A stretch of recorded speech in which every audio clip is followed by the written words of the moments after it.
Bonjour à tous, bonsoir, ça dépend de l'heure que vous nous suivez. Très béni de vous retrouver encore au moyen de ce plateau que nous avions dénommé plateau spécial avec la structure Univers d'inspiration. Nous sommes là, dans vos maisons, nous sommes là, devant vos postes télévisuels, nous sommes là, auprès de vos téléphones pour passer un moment d'adoration, de prière, ainsi que de la parole authentique avec vous. Alors bienvenue dans ce plateau spécial aujourd'hui, que le Seigneur vous bénisse. N'hésitez pas, soyez là jusqu'à la fin. Nous allons passer des moments merveilleux dans l'adoration, dans la prière, ainsi que dans la parole authentique. Alors, sans plus tarder, c'est moi votre frère, Silas Mbaku Kanika. Autour de moi, j'ai deux invités spéciaux que j'aimerais d'abord, avant d'aller dans tout, le saluer, avant que nous puissions commencer. À ma gauche, j'ai un papa qui s'est habillé en veste, très beau. Bonjour mon frère. Bonjour. Est-ce que vous pouvez se présenter pour que tout le monde qui nous suit, pour connaître ce que vous êtes? Bonjour tout le monde, bonjour à tous les abonnés de ces structures Univers d'inspiration. Moi c'est votre frère, le frère Tichik Chimanga, et je fais aussi partie l'un des, comment est-ce que je peux dire, je fais partie de l'équipe de la structure de l'Univers d'inspiration. Donc moi je travaille un peu en coulisses. Moi je ne suis pas déjà... Aujourd'hui vous êtes en public. Aujourd'hui je suis en public, c'est vraiment un plaisir pour moi d'être ici. Gloire à Dieu, c'est notre orateur du jour. Nous allons parler d'une thématique merveilleuse, la restauration de l'Église par la vie de l'adoration. C'est quoi la restauration de l'Église? C'est quoi la vie de l'adoration? Il aura tout le temps à répondre à ces questions, à entrer en profondeur et de nous parler. Encore tout justement à ma gauche, elle va elle-même se saluer en regardant cette caméra pour nous dire ce qu'elle est. Moi, c'est la sœur David Bozella. Je suis adoratrice. Alors, sans plus tarder, tu peux déjà prendre l'attitude qu'il faut. Nous ne sommes pas seulement dans un plateau spécial auquel nous parlons, mais c'est un culte que nous voulons passer. Est-ce que tu peux commencer déjà à prier, à dire à Dieu, Seigneur, ce temps que nous voulons traverser, ces moments, que ces plateaux spéciaux soient réellement la réponse aux questions que je me pose. Tu dis à Dieu, Seigneur, que cette émission ne soit pas simplement une émission que je suis en train de suivre, mais que ce soit toi qui me parles. Est-ce que tu peux élever ta voix pendant que la sœur Promesse est en train de nous amener dans un moment d'adoration? Prier le Seigneur, adorer le Seigneur, lui dire qu'il est merveilleux. Jésus, tu es merveilleux. Il t'a donné le souffle de vie, il est merveilleux. Jésus, tu es si précieux. Dans ce mois de novembre, il est merveilleux. Nous t'adorons ce matin. Oh, il ne reste que presque 30 quelques jours pour que nous puissions finir l'année. Notre Dieu. Il est merveilleux. Il nous a épargnés, il est merveilleux. Nous voulons simplement te dire. Il nous a délivrés, il est merveilleux. Il nous a épargnés des maladies, il est merveilleux. Le commencement et la fin de tout. C'est toi qui plairas au mois de juin, c'est toi qui plairas au mois de juillet, c'est toi qui plairas au mois d'août. Mais jusqu'au mois de novembre, le Seigneur t'a secouru. Il est le secours qui ne manque jamais dans la détresse. Est-ce que tu peux l'adorer là où tu es? Est-ce que tu peux l'adorer? Est-ce que tu peux lui dire merci? Sois béni Seigneur pour ta grâce. Sois béni Seigneur pour ta faveur. Dans notre frayeur, au nom de Jésus. Sois béni Père.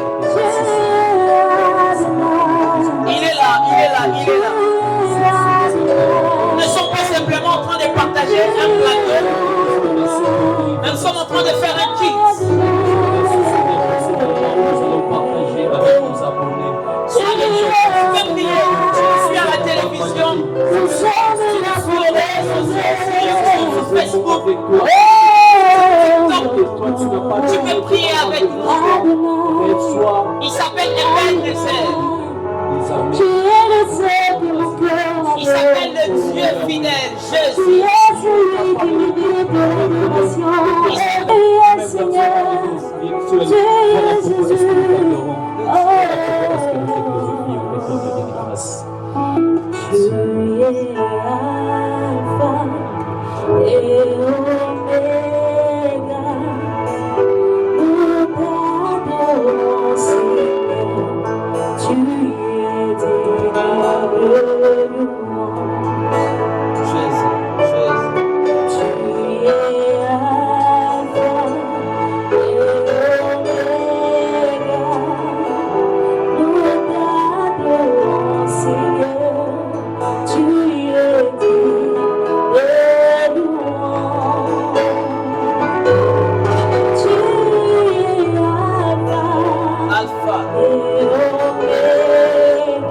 commencement et le dernier.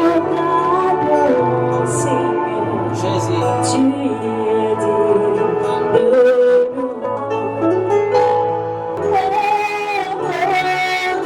Il a commencé avec nous.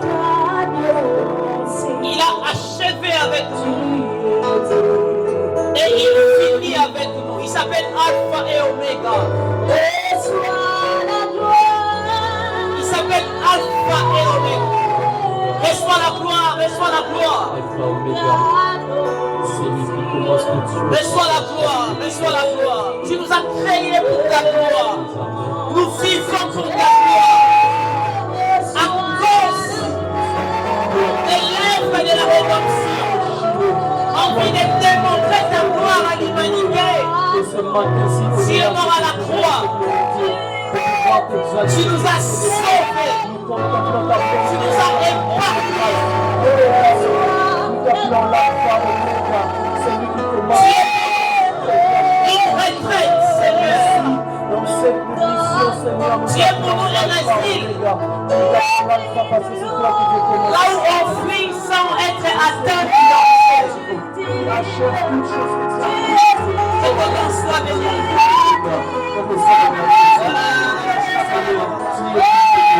Tu pries avec nous. Tu adores le Seigneur avec nous. Tu es digne d'être exalté. Il est là. Tu es digne d'être exalté.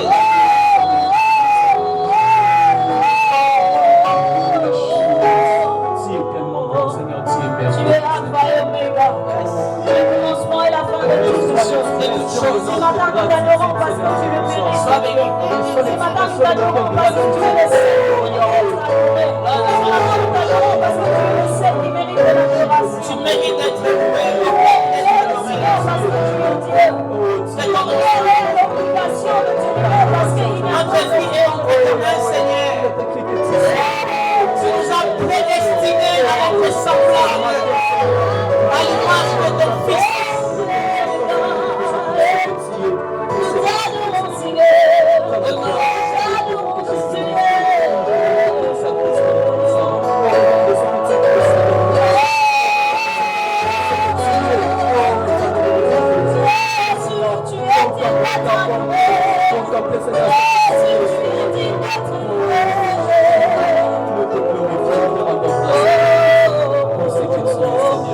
Le Dieu qui a permis à ce que nous puissions être ici ce matin. Oui. Merci à permis à ce que nous puissions être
Il a dit mes fils, je suis avec vous. Je suis avec vous.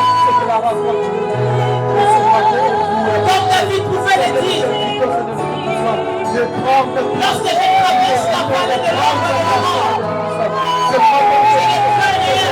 Car je sais que tu es avec moi.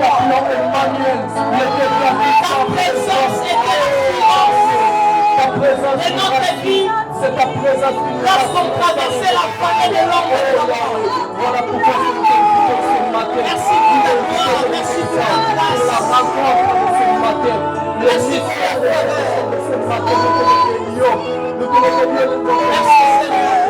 Voilà pourquoi est-ce que nous invitons à prendre place. Écoutez, toi qui nous suis maintenant à la télévision, aux réseaux sociaux, dis à Dieu, Seigneur, prends la place de mon cœur. Prends la place du Seigneur dans mon cœur.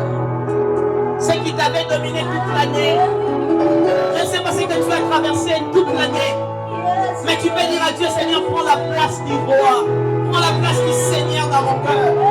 Yakalelo, Fanda dans mon cœur, sans le lenge du pendant que tu seras en train de faire cette prière, Dieu est là, Dieu est là, Dieu est là. Est-ce que la sœur promesse peut répéter ces paroles qui dit Yakalelo, sans le lenge du Jésus.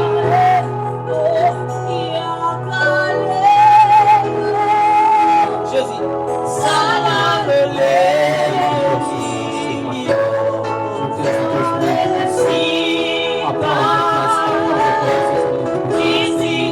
À prendre possession du cœur, Seigneur. À prendre possession de la vie à toucher le cœur d'une personne, Seigneur, ce matin. Et Dieu devant qui je me tiens. Qui est tombé par hasard sur Dieu cette devant qui émission. je me Qui est tiens. tombé par accident sur cette émission, sur nous te prions. C'est la thérapie. De prendre le toucher de la foi éternelle de grâce. C'est toi, Seigneur. C'est toi qui as fait ce que c'est. C'est toi qui as fait ce que c'est, Seigneur. D'aller toucher les cœurs. C'est toi, Seigneur, qui as fait toucher les femmes. Là où aucune langue même ne peut arriver. Aucune parole ne peut toucher. Mais c'est toi qui as fait ce que c'est.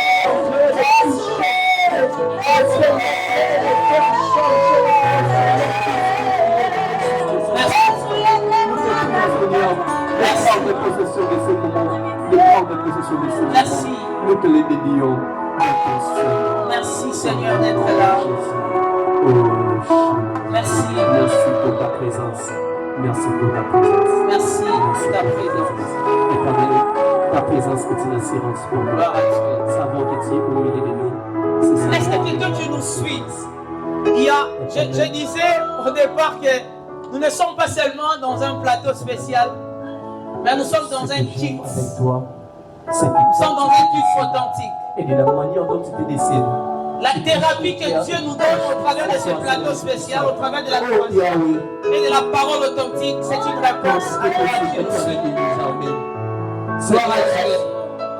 Tu n'as pas besoin de rendez-vous présentiels pour pouvoir toucher les cœurs, pour pouvoir pénétrer dans les cœurs d'une personne et les transformer. Même dans Gloire à Dieu. Est-ce que nous pouvons dire merci Jésus, merci Jésus. Tu peux écrire quoi tu nous suis, on lit, on écrit merci Jésus, merci Jésus, merci Jésus. Gloire à Dieu, gloire à Dieu.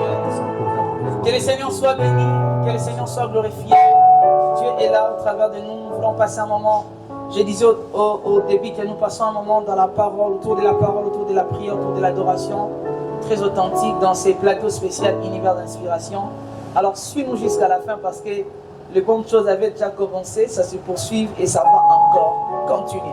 Sans plus tarder, aujourd'hui nous allons parler d'une thématique qui va, c'est notre dernier programme de l'année dans ces plateaux spéciaux dénommé. La thématique que nous avions choisie, c'est la restauration de l'Église au travers de la vie d'adoration. Alors, je l'avais déjà présenté, il s'était déjà présenté à ma gauche, c'est les cordons tichiques, j'aime l'appeler comme ça. C'est un frère béni, il parle très bien de la part du Seigneur. Alors, Papa Tichik, bonjour. Il fallait faire bonjour. La restauration de l'Église par la vie de l'adoration. Beaucoup de personnes ont vu l'affiche, beaucoup de personnes nous ont posé la question, mais qu'est-ce que vous voulez réellement parler dans ces plateaux spéciaux? Lorsqu'on parle de la restauration, pour ces téléspectateurs, pour ceux qui nous suivent, prenons d'abord mot par mot, la restauration, de quoi s'agit-il réellement? J'ai béni le Seigneur et je vous dis une fois de plus merci. Déjà, je tenais à vous remercier de m'avoir honoré ce matin, je dois le dire. Je me sens vraiment très honoré d'être ici, non seulement en tant qu'invité, mais aussi comme orateur, parler de la part du Seigneur. C'est vraiment un réel plaisir. Et je dis aussi un grand merci pour ce thème, la restauration de l'Église par la vie d'adoration. Amen. Alors, c'est quoi la restauration, Cordon? Quand on parle de la restauration, le mot restaurer, il faut le prendre dans le même sens que le mot reconstruire, par exemple. Ok. Restaurer, reconstruire, rebâtir. Vous voyez. Si je peux même aller plus loin, je peux même dire réformer. Réformer. Alors, il ne faut pas prendre tous ces mots-là dans une même nuance. Okay. Le prendre comme si cela n'est représenté qu'un seul. En d'autres termes, j'essaie de dire, on va utiliser ces mots-là comme étant des mots synonymes. Okay. Donc, qui dit restaurer, dit réformer, dit rebâtir, dit reconstruire. Alors, vous allez le remarquer avec moi, pour parler de la reconstruction, on ne peut jamais parler de la reconstruction sans toutefois parler d'abord de la construction. Okay. Donc, avant qu'il y ait reconstruction, puisque c'est un jeu de mots, on suppose qu'il y a eu construction au départ. Yes. Au bout d'un moment, il y a eu des constructions, démolitions ou tout ce que nous voulons. La restauration ou la reconstruction, c'est maintenant les réhabilitations, si je peux utiliser ces termes maintenant. Revenir maintenant à ce qui est la mission principale d'une chose. Je peux donner un exemple, si vous me le permettez. Imaginez aujourd'hui, si par exemple vous apprenez, on est tous parents, on est tous responsables, nous avons des enfants que nous envoyons à l'école, tout ça. Imaginez par exemple que vous apprenez à l'école qui est un lieu éducatif, qui est censé encadrer, éduquer vos enfants. Mais vous apprenez que c'est devenu un lieu de divertissement, par exemple. Vous voyez qu'il y a un problème. Pourquoi? Parce que le rôle de l'école n'est pas d'abord pour les divertissements. Alors, quand nous parlons maintenant de la restauration de l'Église, cela signifie donner à l'Église les moyens potentiels, toute cette capacité. Donc, redonner à nouveau à l'Église ces capacités-là de revenir vers sa mission première. Et c'est quoi sa mission, la première, puisque nous parlons de l'Église, c'est quoi la mission? C'est quoi d'abord l'Église? Et c'est quoi cette mission de l'Église pour que nous puissions arriver à parler de la restauration? Au regard actuel, quand nous parlons de l'Église, on a tendance à croire que l'Église est un lieu de prière, par exemple. Très souvent, quand on pose la question, vous faites plein de choses. Vous êtes journaliste, si je ne peux pas appeler ça. Et c'est une manière de parler, vous avez compris. Faites un peu un sondage.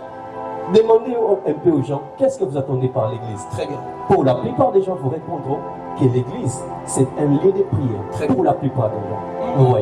Alors, nous venons maintenant recadrer un peu cette pensée-là. Recadrer cette pensée de croire que l'Église, ou la prière, si je peux dire ça comme ça, mais c'est parce qu'à l'Église. Oui. Alors, si on doit définir l'Église, on doit définir l'Église à la lumière de la parole. À la lumière de la parole, tout à fait. On doit revenir d'abord à la Bible. On doit revenir à la Bible. Parce qu'il faut comprendre qu'en dehors de la Bible, il n'y a pas une autre vérité qui va nous permettre à définir ce que Dieu veut que nous puissions comprendre. Exactement. Vous le comprenez? C'est au travers des Écritures, la Bible déclare que toute Écriture est inspirée de Dieu. Oui. Nous, les évangéliques, nous approchons la Bible avec l'idée que c'est la parole de Dieu. La parole de Dieu. Nous, la Bible seule a le monopole de nous définir, de nous définir ou bien de mettre au point nos manières. Voilà, si je dois dire de la sorte, vous voyez un peu. Alors, à la lumière des Écritures, si nous analysons correctement, vous verrez Dieu, dans son amour, il s'est révélé aux hommes. Vous devez d'abord comprendre que personne n'est à mesure de découvrir. Vous parlez aux téléspectateurs là qui je dois regarder les téléspectateurs. Oui. Vous devez comprendre, chers téléspectateurs, que nous servons un Dieu grand, un Dieu puissant, un Dieu infini, un Dieu qui ne connaît pas de limites. Il est tellement immense que nul n'est à mesure de les contenir. Très bien. Alors, la seule manière pour que nous puissions connaître ces dieux-là, c'est une initiative unilatérale de Dieu. Cela signifie quoi? Je vais arriver. Ok. Dieu s'est rendu lui-même disponible. Il s'est disponibilisé pour nous. Et là, nous avons ce que nous appelons la révélation. Alors, Dieu s'est révélé de deux manières. Il s'est révélé au travers de la nature que nous appelons la révélation naturelle. Carrément, quand vous lisez les premiers chapitres du livre des Romains, à partir du verset 18 jusqu'au verset 20, vous verrez la Bible est en train de dire que tout ce que nous pouvons connaître de Dieu, Dieu nous l'a rendu déjà disponible. Okay. Donc c'est Dieu qui s'est disposé à notre faveur. Vous voyez. Alors, cette révélation naturelle n'est pas toujours suffisante pour connaître Dieu. Okay. Aujourd'hui, plusieurs personnes se disent déjà nos coutumes, nos traditions africaines, vous verrez qu'ils utilisent aussi la nature juste pour servir leur divinité. Exactement. Vous voyez. Alors, voilà pourquoi ce que nous disons, cette révélation naturelle est insuffisante. Pourquoi? Parce qu'elle est tout simplement, elle peut être corrompue. Elle peut être corrompue. Est-ce qu'il y a des gens qui nous sont en train de nous suivre, hein, qui veulent que le frère Tichik nous parle de qu'est-ce qu'est réellement l'Église? Oui, je vais arriver. Je vais arriver.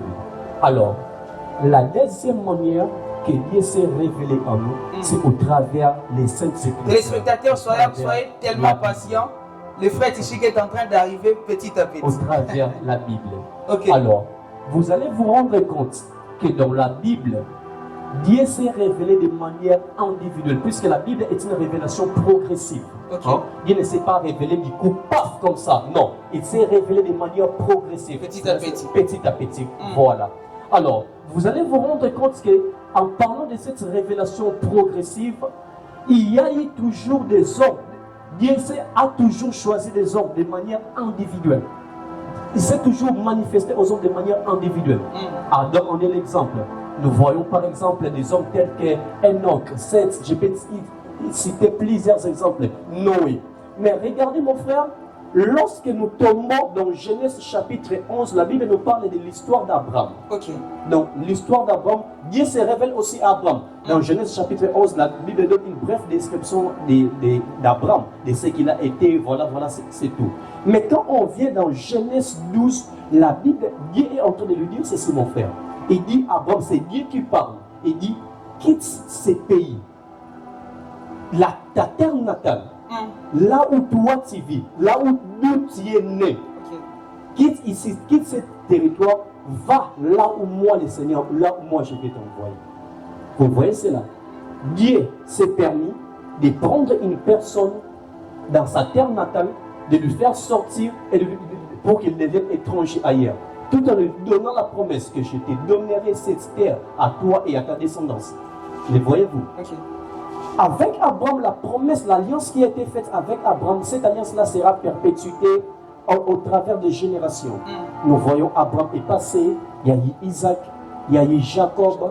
Mais quand on arrive dans Jacob, quand Jacob passe, il n'est plus question d'individualisme. Okay. Dieu maintenant, le Dieu qui était autrefois, le Dieu d'Abraham, le Dieu d'Isaac et le Dieu de Jacob, ce Dieu-là a désormais une tribu.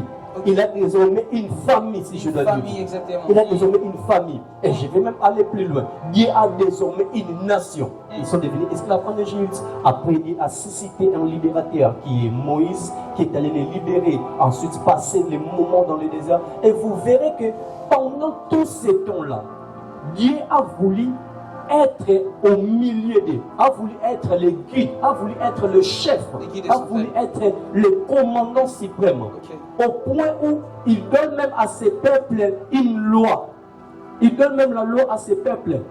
Il demande même à ce que ces gens ici soient différents des autres nations qui gravitent autour d'eux. Si nous voulons comprendre l'Église, nous devons d'abord percevoir ce genre de choses. Okay. Nous devons d'abord le comprendre au travers de cette manière. Et cela sera enrichi, puisque la première fois que le mot Église a apparu dans la Bible, c'est dans le livre de Matthieu que je vais même nous inviter à lire. Matthieu chapitre 16. Matthieu 16, vous pouvez lire rapidement. Matthieu chapitre 16.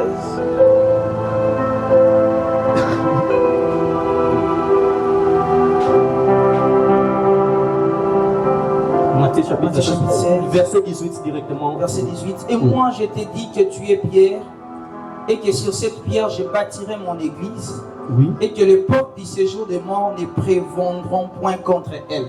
Vous voyez, là c'est Christ qui parle. Ok. Il dit, je te dis que tu es Pierre. Sur cette pierre, moi Christ, je bâtirai mon église. Alors, littéralement, qu'est-ce que le mot église signifie? En soi, le mot église, en grec, c'est un mot composé en fait. Ok. Il y a le mot ek d'un côté, qui veut dire ek et eka dans notre alphabet. Eka, qui veut dire hors de. Et puis il y a le mot clésias de l'autre côté, qui veut dire appelé. Ok. Vous voyez? Donc si je dois me référer par rapport à la définition étymologique du mot église, le mot église veut dire quoi? Appelé hors de. Très bien. Alors la question qu'on doit se poser, hors quoi? Puisque la Bible nous dit que vous êtes dans le monde, mais vous n'êtes pas de ce monde. Ok. Le voyez-vous? Donc, la première idée, si nous devons parler de l'église, il faut d'abord se mettre en tête qu'une église, c'est une structure, puisque vous avez dit que c'est Christ qui dit que je bâtirai. Je bâtirai. Alors, ça répond directement à la toute première question, que l'instructeur de l'église, c'est Christ lui-même. Ok. On est d'accord ici? Oui. Ce n'est pas les gens se sont levés un bon matin, se sont dit que voilà, tout va avec l'église. Non, c'est faux. C'est faux. C'est Christ qui a bâti son église. Okay. C'est lui qui est le premier bâtisseur de l'église. Le voyez-vous? Alors, par là, il a voulu dire qu'il va ramener les gens, toujours en rapport avec ce que Dieu avait déjà fait montrer dans l'Ancienne Alliance, puisque n'oubliez pas, l'Ancienne Alliance promet le Christ, et pour le Nouveau Testament nous présente Jésus. Très bien. Voilà ce que veut dire Église. Très fort. Waouh! L'Ancienne Alliance promet le Christ, le Nouveau Testament nous présente Jésus. C'est ça. Église, c'est hors des, les gens qui sont appelés hors du monde. Hors du monde, Et exactement. maintenant que nous avions eu la définition de la restauration, la reconstruction, la réformation de l'Église, et s'il faut mettre ces deux mots ensemble, la restauration de l'Église, Papa Tichik, qu'est-ce que nous devons entendre par la restauration de l'Église? Voilà. Toujours dans le Nouveau Testament. Je suis là dans Marc chapitre 16. Marc chapitre 16, si vous lisez, vous verrez, il est écrit « Allez et faites de toutes les nations mes disciples ». Vous voyez? Faites de toutes les nations mes disciples. Mais si je peux même enchérir dans Actes chapitre 1er, 8, la Bible dit que vous recevez une puissance. Une puissance tombera sur vous. Et ainsi, vous serez mes témoins. Mais voyez-vous, vous serez mes témoins. Mes témoins. Alors, l'église, les petites premières de l'église, ce n'est pas d'abord donner aux gens une sorte de confort terrestre faux. Non. Ce n'est pas d'abord accorder les gens vivre dans le confort de la terre. Ce n'est pas d'abord ça le but principal de l'église. Car Christ dit, allez de toutes les nations, faites de toutes les nations mes disciples. Le but premier, c'est d'abord annoncer le Christ. Très bien. Annoncer le Christ. Pourquoi? Parce que c'est le Christ qui sauve. C'est le Christ. Le salut est annoncé notre nom. C'est le nom de Jésus. Amen.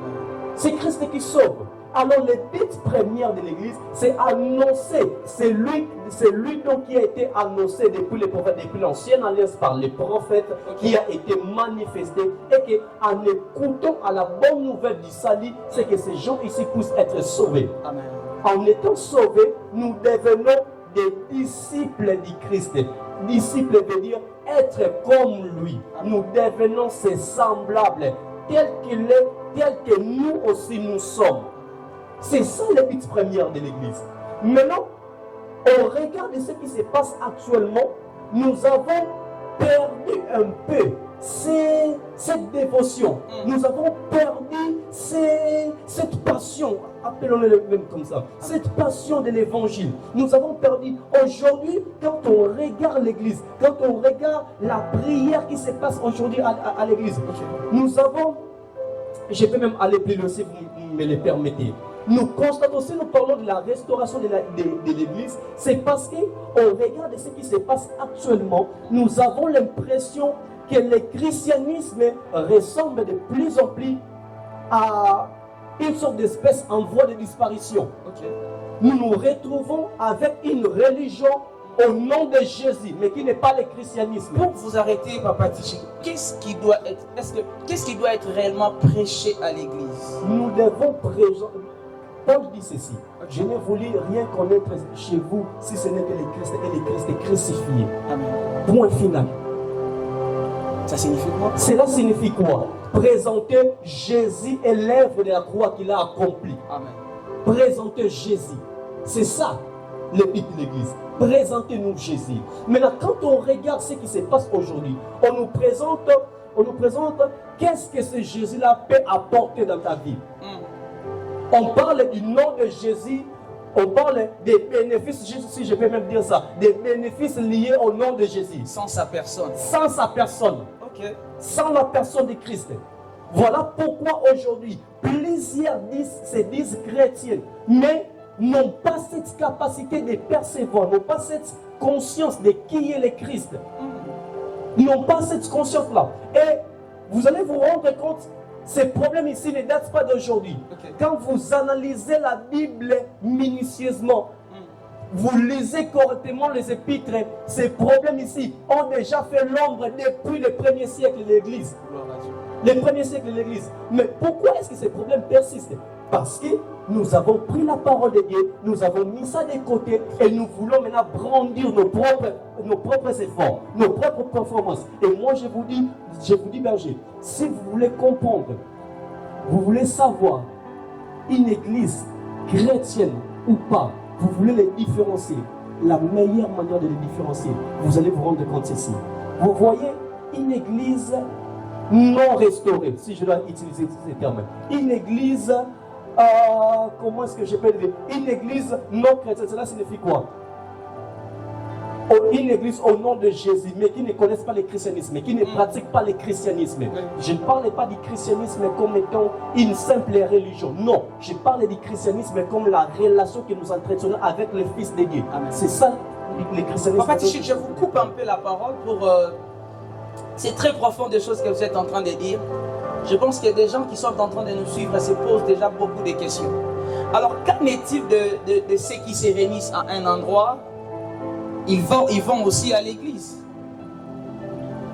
Se réunir à un endroit et aller à l'église, je n'ai pas très bien compris la question. Il y a une différence entre les lieux auxquels on se réunit, qu'on appelle l'église, et l'église dont Jésus est en train de parler en Matthieu 16. Ah, il faut comprendre ceci. Maintenant, à partir quand on comprend déjà ce que nous venons de lire dans Matthieu chapitre 16, ça, c'est déjà la base, c'est déjà ça le fondamental. Maintenant, le reste, c'est ce que nous avons l'habitude dans les jargons ecclésiastiques, si je peux appeler ça comme ça, nous avons l'habitude d'appeler les églises locales. Oui, c'est aussi une église. La différence maintenant, c'est quoi? C'est que nous devons l'approcher avec l'idée première que l'église n'est pas d'abord un lieu. Très bien.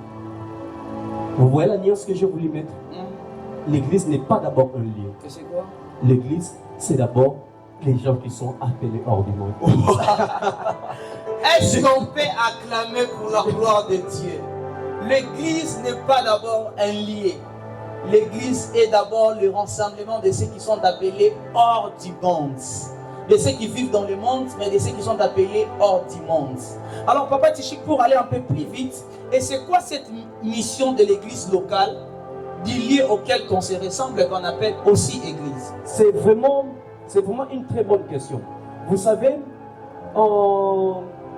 Christ a a bâti l'église, mais il nous a donné des missions. Nous venons de lire ici qu'il nous a dit de faire toutes les nations ses disciples. Mais il faut savoir aussi une chose, ces disciples-là, quand ils viennent vers le Seigneur, ils doivent être encadrés. Quand vous poursuivez toujours les mêmes passages non, je parle de Marc. Vous verrez, il est écrit que enseignez-les. Vous voyez, enseignez-les tout ce que vous avez appris de moi. Tout ce que vous avez appris de moi, enseignez-les. Transmettez-les cette connaissance, j'ai envie de dire. Wow. Vous voyez, donc l'église telle que vous venez de dire ça, donc n'est pas, après avoir conquis le monde, si je dois le dire de la sorte, nous devons maintenant encadrer maintenant ces gens-là. Nous devons maintenant les enseigner, les présenter réellement. Non, vous voyez, le Jésus dont on parlait, il ne s'est pas arrêté de nous sauver. Non, il ne s'est pas arrêté de nous sauver. Wow. Et quand on parle du salut, voilà pourquoi je dis que le Seigneur soit béni pour ce thème. C'est vraiment un thème, si ça ne tenait qu'à moi, on peut prendre des heures et des heures en train de parler autour de ce thème. Amen. Vous voyez un petit peu. Oui, on doit vraiment rester là. Alors, ces gens-là qui viennent doivent être enseignés, doivent être encadrés. Puisque quand on parle du salut, le salut n'est pas quelque chose... frère Silas, vous me voyez en train de me noyer dans l'eau, vous venez vous me jeter en sauvetage, on appelle ça sauvetage, vous me jetez en gilet de sauvetage par exemple, et puis vous me laissez. Non, ce n'est pas ça le salut. C'est Jésus-là qui nous a sauvés. Il ne s'est pas arrêté de nous sauver et puis il s'est retiré. Car la Bible dit, si on avait le temps, on allait décortiquer le livre de Éphésiens, puisque l'apôtre donne une description magnifique là-dessus. Vous verrez que le Dieu qui avait prédit, qui avait prédit le salut, au bout d'un moment, a envoyé son fils ici dans le monde. Et le fils a accompli ses saluts. Mais la Bible ne dit pas qu'il nous laisse comme ça, non, comme des orphelins. Non. Et pour attester cela, il envoie son esprit venir habiter en nous. Très bien. Tel qu'il est, tel que nous sommes. Et ainsi, si je crois en Dieu, si je suis disciple de Christ, je ne le suis pas parce que on me dit fais pas ci, fais pas ça. Non. Je deviens comme lui. Amen. Je deviens réellement comme lui. Wow. Je suis transformé en son image. Nous sommes en train d'aller petit à petit. La restauration de l'église par la vie de l'adoration. Papa Tichi, qu'en est-il de la vie de l'adoration? C'est quoi la vie de l'adoration? C'est quoi la vie de l'adoration? Déjà d'emblée, si je dois dire ça, si l'église d'aujourd'hui a été, l'enseignement de l'église ont été bafoués, si je dois dire ça, c'est parce que nous n'avons pas prêté attention à la vie d'adoration. Comment ça? Écoutez, l'adoration n'est pas d'abord un style de musique. Ok. Quand on parle, on a dit vie d'adoration. L'adoration n'est pas chanter, jouer de l'instrument. L'adoration ne sont pas aussi des belles paroles. Okay. Non. Mais quand on parle de l'adoration ici, comprenez et gardez à l'idée, c'est d'abord question des relations. C'est d'abord question des relations. Alors, je voulais vraiment, comme ça, c'est ici où je vais chier, je voudrais quand même qu'on analyse rapidement. Nous allons faire un survol de ces passages de la Bible. Okay. Je suis dans le livre de Genèse, parce qu'il faut savoir, mon frère, les concepts adoration, si nous parlons du mot adorer, le mot adorer n'apparaît que 9 fois dans la Bible. Okay. N'apparaît que 9 fois. Et pour la première fois que le mot adorer a été cité, c'est dans le livre de Genèse. Je suis dans le livre de Genèse chapitre 22. Chapitre 22. Tu peux aussi prendre ta Bible et toi qui nous suis. Genèse Pour chapitre... vérifier les Écritures, comme les chrétiens des Bérets. Genèse chapitre 22. Nous allons comprendre la nuance par laquelle la Bible veut nous présenter l'adoration ici. Écoutez ce que la Bible dit. Après ces choses, Dieu mit Abraham à l'épreuve et lui dit, Abraham, il répondit, me voici. Retenez bien ces choses. Abraham répondit, me voici. Dieu dit, prends ton fils, ton unique, celui que tu aimes, Isaac, va au pays de Morija et offre-lui un holocauste, sur l'île des montagnes que je te dirai. Vous voyez, ici, Dieu utilise un langage de sacrifice. Il appelle ça holocauste. L'holocauste, c'est un sacrifice. C'est un sacrifice qui se faisait. Quand vous lisez bien les livres de Lévitique, vous verrez tout ça. Mais regardez ce que Abraham va dire dans le verset 5. Et Abraham dit à ses serviteurs, restez ici avec l'âne.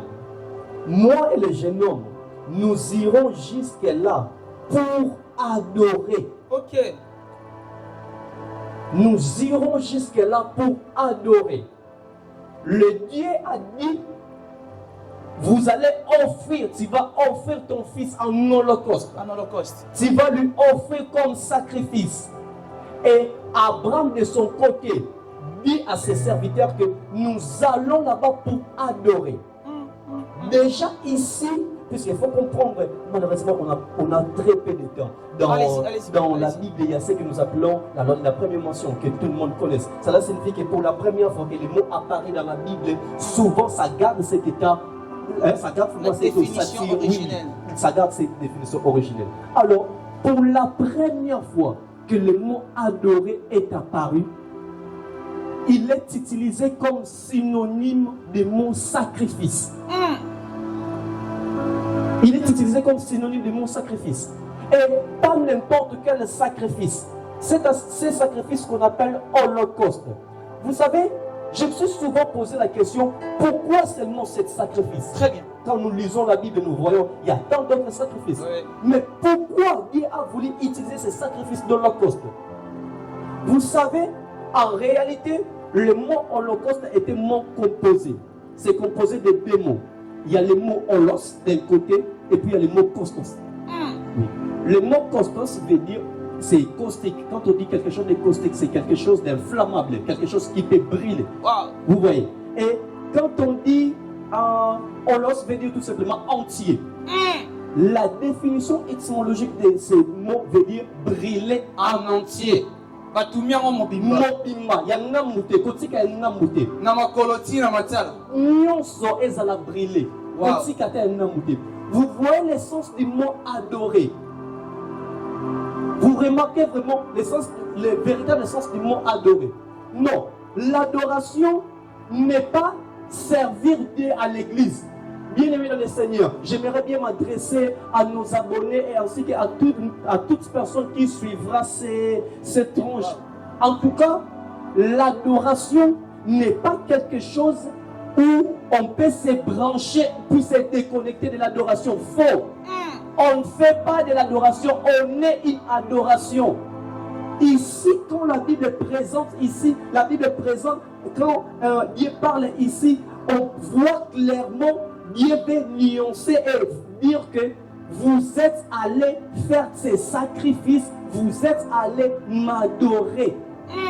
Et maintenant, permettez-moi d'aller plus loin. Allez, papa. Sopa, makam, sopa. Écoutez ceci. Le plus grand problème de l'église actuelle, très bien. Pourquoi est-ce que nous ne parvenons pas à vivre correctement la vie d'adoration? Frères et sœurs, la Bible dit ceci: l'heure vient et il est déjà venu où les vrais adorateurs adoreront le Père en esprit et en vérité. Dieu ne cherche pas des grands maîtres pour servir à l'église.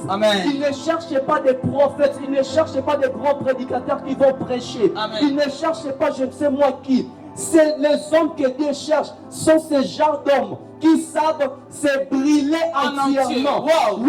Ils savent vraiment brûler en entièrement. Ils savent se délaisser. Ils ne savent pas laisser même un 7 cm de leur vie. Non. Mais pourquoi est-ce que nous n'arrivons pas à vivre cette vie d'adoration? Regardez ici. La Bible déclare que vous adorez ce que vous ne connaissez pas. C'est ça, l'adoration. Les principes de base d'une vie d'adoration commencent d'abord par la connaissance de celui qu'on veut adorer, de celui qu'on adore. Vous imaginez Abraham ici, Dieu l'appelle et Abraham répond, me voici. Très bien. Abraham savait reconnaître la voix de Dieu. Wow. La Bible dit que je connais mes brebis et mes brebis me connaissent. Mes brebis entendent le son de ma voix et me suivent. Yes. Entendent le son de ma voix et me suivent. Plusieurs sont là dans l'église. Plusieurs sont là. Ils se disent être je ne sais moi quoi. Mais le véritable problème que nous avons, c'est savoir juste reconnaître la voix et répondre me voici. Parce que c'est là le point de départ. Amen. C'est ça le point de départ. Amen. Reconnaître la voix. Parce qu'il faut faire attention. Quand on a du mal à reconnaître la voix, le Dieu qui avait dit que tu tueras les fils, quand on arrive à la montagne, le même sait dire que non, ne tue plus. Les fils. Oui. Quand on ne sait pas reconnaître cette voix, et comment reconnaître la voix de l'Éternel? Yes. Comment reconnaître la voix de l'Éternel? Je venais de le dire. Les brebis écoutent la voix de Dieu. Wow. Les brebis écoutent toujours la voix de Dieu. Bien-aimés dans le Seigneur, vous voulez exceller dans la vie d'adoration. Oui, comme toute relation, ça demande de l'entretien. Yes. Oui, ça demande vraiment de l'entretien. On commence petit à petit, jusqu'à ce qu'on arrive à un niveau magnifique. Oui, ce que j'essaie de dire, l'adoration ne s'arrête pas qu'à étaler des belles paroles. Si on doit dire, est-ce qu'on reconnaît que la Bible attribue à Jésus le nom de la parole? Alors, qu'on se pose maintenant la question, quelle est donc cette parole-là que je peux prononcer, qui soit à mes ailes intimidées? C'est lui qui porte lui-même le nom de la parole. Ok. Il n'y a aucune parole, mes amis. Absolument pas. Yes. L'adoration, il est d'abord question de la connaissance de celui Amen. qu'on veut adorer. Amen. La connaissance de celui qu'on veut adorer. Si nous avons du mal à vivre la vie d'adoration dans l'église, c'est parce que nous avons mis de côté l'enseignement. Plusieurs connaissent le nom de Jésus, qu'au nom de Jésus, on peut chasser les démons. Oui, c'est possible. Au nom de Jésus, on peut faire ceci. Oui, c'est possible. Mais qui connaissent réellement l'identité de la personne du Christ? Très peu parmi nous le connaissent. Voilà pourquoi est-ce que nous avons du mal à vivre ces vies-là. Voilà pourquoi est-ce que nous avons du mal à vivre cela. Et mes amis, j'aimerais que si vous pouvez tout oublier, retenez au moins ceci. C'est que la vie d'adoration commence d'abord par la connaissance. Amen. Et deuxièmement, c'est que l'adoration profonde nécessite impérativement, je l'ai dit, impérativement la vie de consécration. Wow. Wow. Il n'y a jamais eu d'adoration sans la consécration. Je pourrais même dire que c'est comme si c'était des sœurs jumelles qui ne marchent qu'à deux.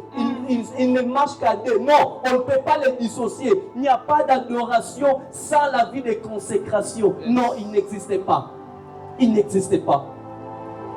Les véritables adorateurs sont ceux qui se délaissent, ceux qui se libèrent totalement, ceux qui acceptent d'arriver jusqu'à mourir. Est-ce que, frère, permettez-moi de dire quelque chose un peu, je sais que c'est un peu controversé, mais permettez-moi. Est-ce qu'avez-vous déjà réalisé que sur ces passages, quand on analyse très bien, ce n'est même pas Isaac en aucun cas, puisqu'il faut comprendre qu'Abraham était pourtant avancé en âge. Isaac était jeune. En d'autres termes, tous les manœuvres qu'Abraham était en train de faire, Isaac était en mesure de les bousculer et de fuir. Isaac pouvait bien le faire. Il avait la force. Il avait le moyen. Mais est-ce que vous réalisez que ce petit est resté là jusqu'au bout, prêt à s'aimer? Prêt à s'aimer. Wow. Wow. C'est ça un holocauste. Wow. C'est ça un holocauste. Un holocauste, c'est quelque chose dont non, tu n'es plus toi. Tu n'es plus toi. Tu ne vis plus pour toi. Donc, tu te délaisses totalement. Amen. Tu te délaisses totalement. Tu es même prêt à monter sur l'autel pour brûler. Être brûlé en entier. Brûler en entier. Waouh.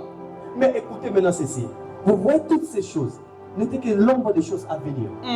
Mais regardez maintenant. La Bible, puisque Morija est symbolique de Golgotha. Très bien. Morija symbolisait Golgotha. Si Isaac pouvait être un holocauste hésitant, un holocauste parfois avec, puisqu'il y a des critères pour le choix de l'animal. Yes. Le choix de l'animal, il y a vraiment des critères. On devrait choisir un animal sans tache, sans défaut. Jésus-Christ est cet animal parfait, sans défaut ni tache, qui s'est présenté lui-même. Imaginez, Esaïe déclare que comme un bouc, comme un brebis, pour amener à l'abattoir pour être abattu, il n'a pas prononcé un mot. Il a accepté. Il n'a pas prononcé le moindre mot, vous imaginez. Il a accepté qu'on le cite, qu'on crache sur lui. Il est venu, il est monté à la croix. Il est monté à la croix. Et là, il a subi, la Bible déclare que le châtiment qui nous donne la paix est tombé sur lui. Yes. C'est tombé sur lui. Il a été humilié pour nous, brisé pour nos iniquités. La présence de Dieu est là. Est-ce que Brûlé pour nos iniquités. Est-ce que toi tu nous suis maintenant? Est-ce que toi tu nous suis maintenant? Écoutez ceci. Ce que j'aime, la Bible déclare, après sa mort, il est descendu jusqu'aux lieux infernales. Il est descendu jusqu'aux lieux infernales. Il est allé jusqu'à l'enfer. Il est allé réellement jusqu'en bas. Il est allé arracher la clé du séjour de mort qui détenait l'ennemi. Et l'Apocalypse, les gens nous disent ceci.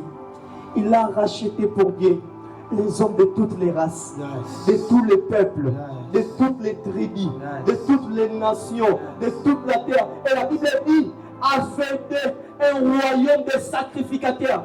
Si ici, dans Genèse, les sacrifices étaient question d'une personne, mais aujourd'hui, Christ a fait de nous un royaume de sacrificateurs. Alors on n'est plus des adorateurs par notre propre effort, on n'est plus des adorateurs par notre capacité, on n'est plus des adorateurs par ce que nous faisons. Lui a accompli et a fait de nous des sacrificateurs selon son cœur, a fait de nous des sacrificateurs d'après le cœur de Dieu. Et voilà. Quand nous comprenons réellement ce genre de choses, comme Paul, nous ne pouvons que dire, ce n'est plus moi qui vis, c'est le Christ qui vit en moi. C'est le Christ qui vit en moi. Non, mes amis, l'adoration, la restauration de l'Église est réelle. C'est possible. Mais tout ceci doit se passer par la vie d'adoration. Tout ceci doit se passer par la vie d'adoration. Amen. La vie d'adoration. Béni soit La Dieu. vie d'adoration. Béni soit Dieu pour cette intervention brillante de l'homme de Dieu, Cordon Tichik. Je me sens enflammé en entièreté. Je ne sais pas quoi dire, mais je veux que nous puissions prier. Tu vas à l'église, tu ne sens pas que ton cœur est brûlé. Au mois de novembre, tu ne fais que retomber dans ce même péché. Yes. Yes. Pourquoi tu ne te donnes pas totalement à Dieu? Tu concevais l'église dans ta tête simplement comme une place auquel je n'ai pas à prier. Tu ne te concevais pas comme un sacrificateur qui est appelé hors du monde. Il est écrit dans sa parole que nous sommes dans ce monde, nous ne sommes pas de ce monde. Parce que nous avions été appelés hors du monde. Est-ce qu'à l'égard de ce que tu as écouté l'homme de Dieu parler, à l'égard de ce que tu n'arrives pas à faire, tu peux prier, tu peux dire à Dieu, Seigneur, je veux être ce sacrifice en entier à toi. Je veux que ma vie du secret et ma vie du public soit la vie d'adoration. Est-ce que tu peux prier là où tu es et adorer Dieu avec la chair?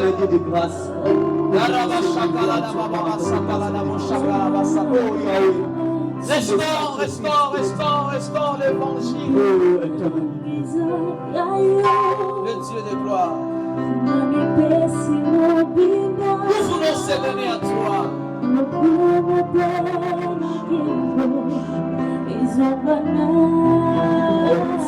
L'orateur a dit qu'il n'y a pas de vie d'adoration sans la vie de consécration. Il n'y a pas de vie priée en entièreté avec Dieu. Nous mettons des efforts que c'est de nous que nous parvenons à être. La vie qui fait honneur à Dieu, ça teste par Dieu. Dans les secrets et dans le public de Dieu et devant les hommes. Seigneur, Les péchés, la vie d'adoration, Seigneur, qui sont plus en plus.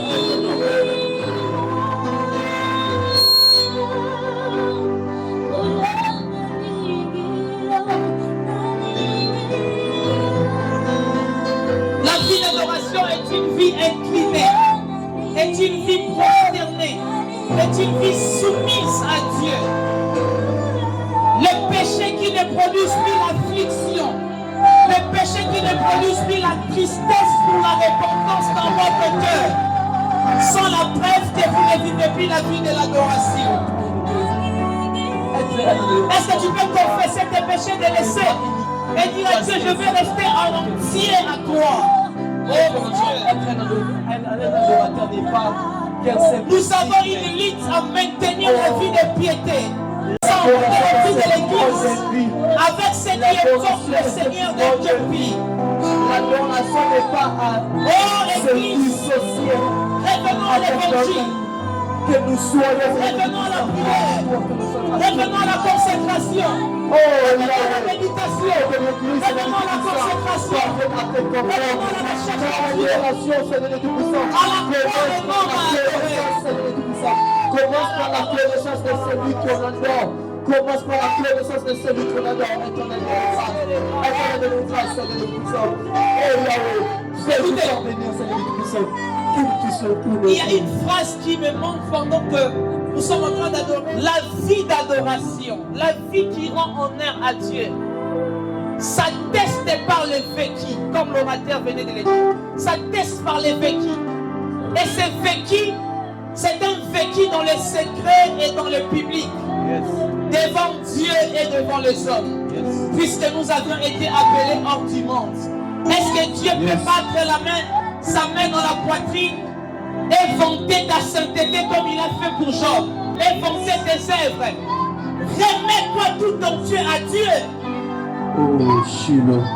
Lorsque les péchés dans votre vie ne produisent plus l'affliction ainsi que la tristesse pour la repentance, vous êtes assoupis. Vous avez perdu la vie de la consécration. Et il est impossible, comme l'orateur le disait, de vivre la vie de la consécration en dehors de la vie de l'adoration. Parce que cette vie d'adoration, c'est une vie de consécration du tout entier à Dieu. Est-ce que tu peux prier avec nous pendant que nous sommes en train d'adorer Dieu, Dis à Dieu, je vais être un adorateur, je vais me donner tout à toi. Nous avons besoin de toi, éternel et puissant. Tu as perdu le premier amour.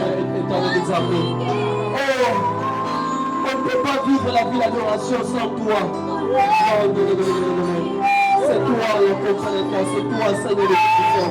Tu as perdu l'intimité avec Dieu. Oh, Shiloh, c'est toi, Seigneur notre force, c'est toi, Seigneur le puissant. Nous avons besoin de toi. Ne tombez pas dans le piège de la spiritualité virtuelle. Oh, Shiloh. Mais un peu les réseaux sociaux à part.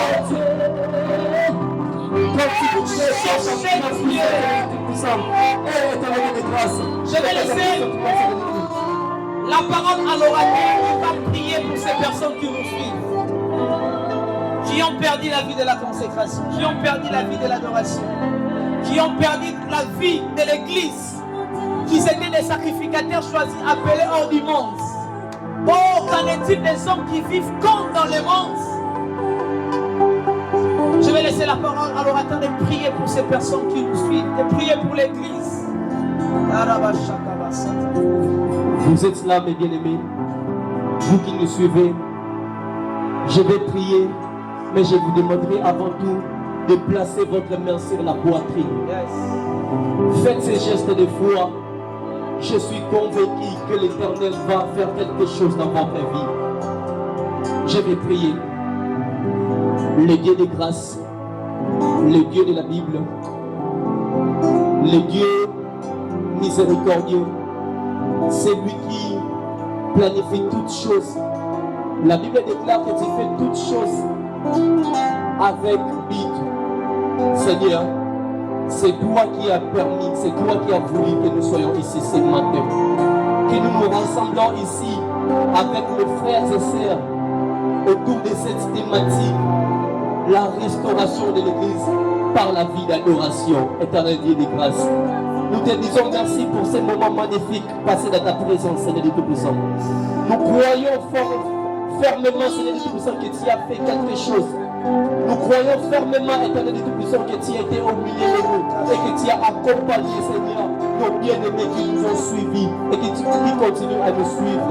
Éternel Dieu, j'aimerais prier pour mes frères et sœurs qui nous suivent, pour nos frères et sœurs qui sont liés, qui sont attachés avec une mode de vie, Seigneur, qui ne te plaît pas. Éternel, je prie pour des âmes qui veulent te suivre, Seigneur, mais qui sont liés, qui sont attachés au plaisir de cette chair, au plaisir de ce monde, Éternel Dieu de grâce. Oh Yahweh, Seigneur, tu connais et tu sais le pourquoi est-ce que tu as permis à ce que cette émission puisse arriver et que cela puisse passer en ces fins de l'année 2024. Cher Saint-Esprit de Dieu, toi le fidèle ami, toi l'accompagnateur, toi qui sais comment créer la vie de Dieu, qui sais comment reproduire la vie de Christ en nous, nous te prions de pénétrer dans la vie de nos frères et sœurs qui nous suivent en ce moment. Oh Éternel, je recommande leur vie entre tes soeurs éternelles. Ceux qui veulent te suivre, ceux qui te servent déjà, mais qui pensaient que l'adoration n'est que quelque chose qui s'est passé à l'église. Ceux qui pensaient que être un adorateur n'est que quelque chose que l'on peut porter comme une casquette, comme un titre de ton porte. Éternel des armées, je prie, Seigneur de Tout-Puissant, pour dans leur vie, Seigneur de Tout-Puissant, que tu leur visites, Seigneur de Tout-Puissant, en ce moment. Nous t'appelons le Jéhovah Shalom. C'est toi quand tu entres dans le cœur d'une personne, tu pénètres les organes et tu sais comment donner la paix.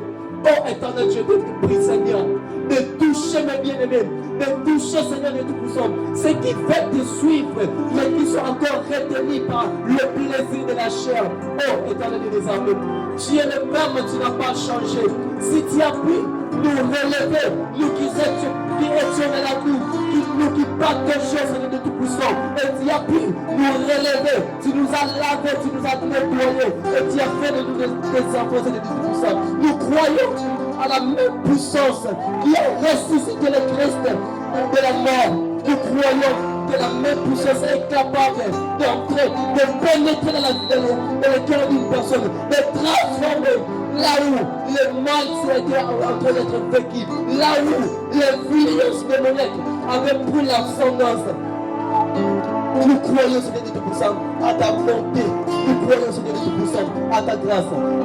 Restaure ton Église, Père. Restaure ton Église. C'est toi le bâtisseur. Et il n'y a personne qui peut restaurer ici, ce n'est que toi. Je prie pour mes bien-aimés que la restauration sévisse, Seigneur de Tout-Puissant, dans leur vie. La restauration. Nous ne voulons pas vivre une sorte de chrétienté apparente qui ne se vit qu'à l'église. Mais les degrés d'intimité, les secrets, nous voulons vivre cette vie. Oh Yahweh, brise-le, Seigneur de Tout-Puissant. Brise les vies. Brise les vies. Comme Paul, nous pouvons dire que si nous vivons, ce n'est plus pour nous que pour toi, Seigneur de Tout-Puissant. Nous voulons une génération, Seigneur de Tout-Puissant, qui vont s'élever. Oh, je sens une forte puissance de Dieu en ce moment. Nous voulons une génération qui ne s'élèveront pas pour l'onction. Non. Une génération qui ne peut pas d'abord être fan des pasteurs qui ne veulent pas devoir être femmes de prédication. Non, avant d'être les prédicateurs, avant d'être des chantres avec qui que ce soit, Seigneur, nous voulons d'abord être les adorateurs. Nous voulons d'abord être des enfants. Nous voulons d'abord être ceux qui sont soumis à toi. Ceux qui se prosternent totalement à toi. Éternel Dieu de grâce, il y a que ton Esprit Saint qui soit à ta mesure d'entrer et de créer, de révéler la vie là où la mort s'était installée. Nous te disons merci. Nous te disons merci parce que tu as restauré. Nous te disons merci parce que tu as restauré. Nous te disons merci parce que tu as délivré. Nous te disons merci. Voilà pourquoi est-ce que nous t'acclamons très fort. Nous t'acclamons parce que tu es digne de gloire. Tu es digne de gloire. Tu es digne de louange. Tu es digne de tout. Il est digne de gloire. Il est digne d'être élevé. Il est digne d'être adoré. Il est digne de recevoir notre vie en holocauste comme un sacrifice vivant. Que le Seigneur vous bénisse. C'était votre frère Silas Mbangu à la présentation. C'était ce plateau spécial univers d'inspiration autour de cette thématique. Je disais que ce n'était pas seulement un plateau, c'était un kit que nous avions passé. Que le Seigneur vous bénisse. Tout le monde se retrouvant au mois de janvier. Derrière la caméra, c'était Jonathan Wendo. C'était président Vieille Presse. Je salue tout le monde qui avait participé pour la construction et le déroulement de cette mission. Hervé Ndi, qui est le formateur, Honoré Kamiakou, Maestro Égide, Frère Patrick, tout le monde qui était là. Retrouvez-nous au prochain numéro pendant que nous sommes en train d'adorer le Seigneur. Abonnez-vous sur nos pages, abonnez-vous sur nos programmes Instagram. Nous vous annonçons l'année 2025, la célébration Méta Univers d'inspiration. Ok, nous allons parler de l'adoration, nous allons parler de l'église, nous allons parler de l'évangile. Ce sera un bon moment. Restez bénis et que le Seigneur vous bénisse pendant que nous continuons à adorer Dieu avec la sœur. Promesse.